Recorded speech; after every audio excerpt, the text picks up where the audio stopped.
Good morning, everybody. Welcome back to the Refer series. Dr. Pradeep Srinivasan here.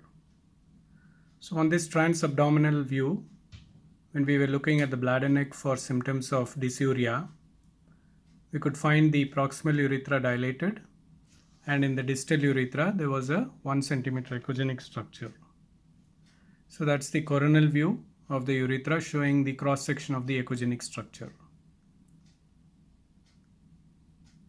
Then changed over to transvaginal probe, and you can see the bladder, the distal part, urethra is dilated, and then you can see the echogenic structure, which is more like a triangular tooth.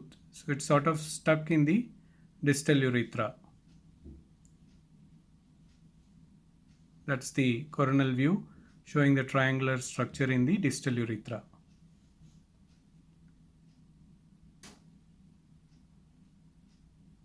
Now, subsequently, we measure the distance from the distal urethra, that is the hiatus, to the structure, and proximally from the structure to the bladder neck.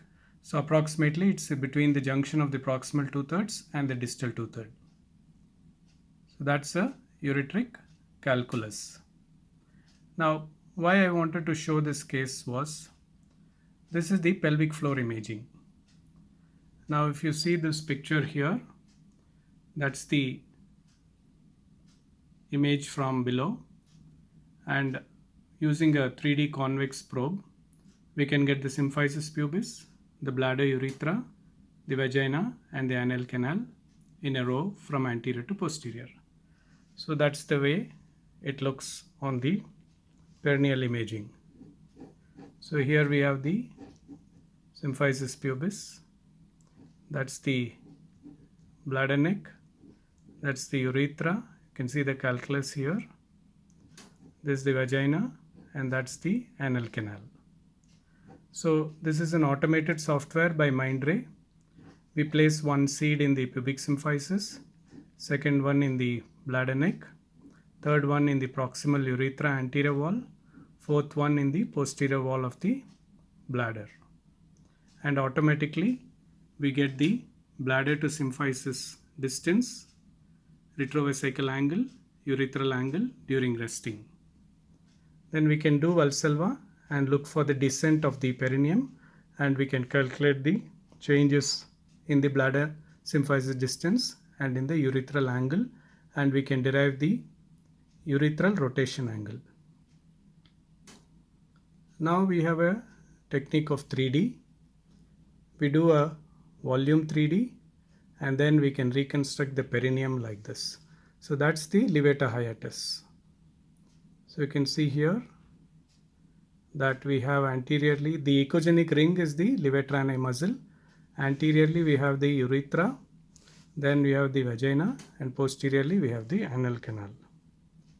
A one-touch software will immediately give us the area of the levator hiatus, the length of the anteroposterior diameter of the levator, mediolateral diameter of the levator. So here we have the levator hiatus, AP diameter, lateral diameter, area, and circumference.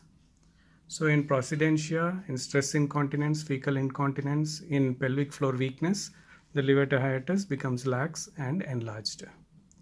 So this is a case of urethral calculus, which I wanted to show, and at the same time we try to get the anatomy of the pelvic floor using this volume 3D, and we also can measure the bladder symphysis distance, retrovesical angle, urethral angle, or in urethral rotational angle in cases of pelvic floor descent.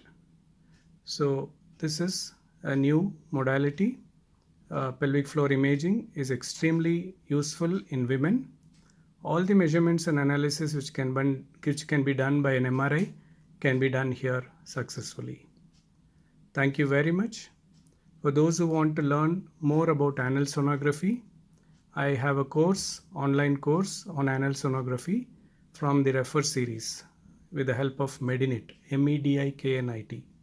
Please Google medinit.org and look for perianal sonography course under Dr. Pradeep Srinivasan.